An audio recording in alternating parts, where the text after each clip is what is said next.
Walking with God, the story of generations. Hello there. I'm Lumina, your guide through the brightest parts of history. Today, we are opening a very old and very important family album. It starts with Adam, the very first man.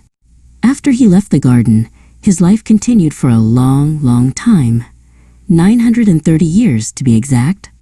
He saw the world begin to grow, and he started a lineage that would change everything.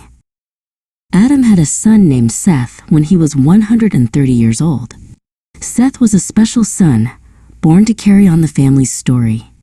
Adam lived many years after Seth was born, watching his family grow larger and larger.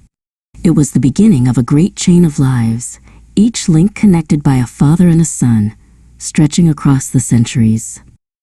The years rolled on like a mighty river. Seth had a son named Enoch, and then came Kenan, Mahalalel, and Jared. Each of these men lived for hundreds of years.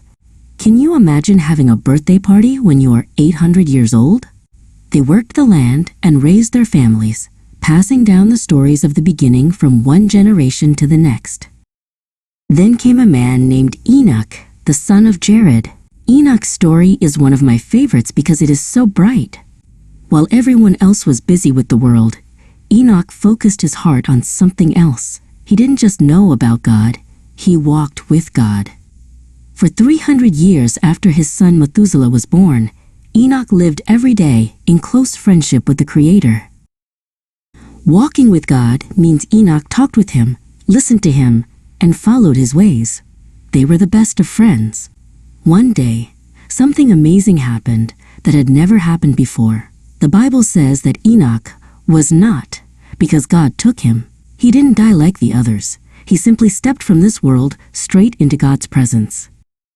Enoch's son was Methuselah. Did you know he is the oldest person mentioned in the whole Bible? He lived for 969 years. He saw generations come and go.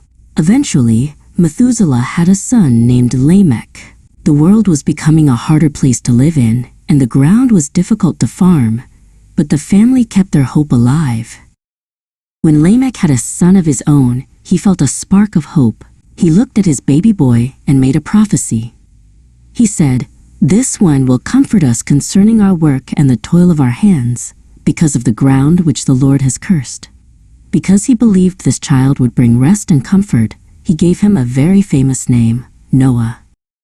Noah grew up to be a man of great faith, just like his great-grandfather Enoch. By the time Noah was 500 years old, he had 3 sons, Shem, Ham, and Japheth. The family tree had grown from one man, Adam, all the way down to Noah and his boys, spanning over 1,000 years of history and a long line of faith. So what can we learn from all these names and numbers? Lumina here has the answer. Even though these men lived for hundreds of years, the most important thing recorded about them wasn't how long they lived, but how they walked. Enoch showed us that the best way to live is to be God's friend, and Noah showed us that even in hard times, God provides comfort and hope. Your life is a story too, and you get to choose who you walk with. Every day is a chance to walk with God, just like Enoch did. Thank you for exploring Genesis chapter 5 with me. I had a wonderful time. Don't go too far, because the story of Noah is just getting started. I'll see you in the next chapter of the Bible.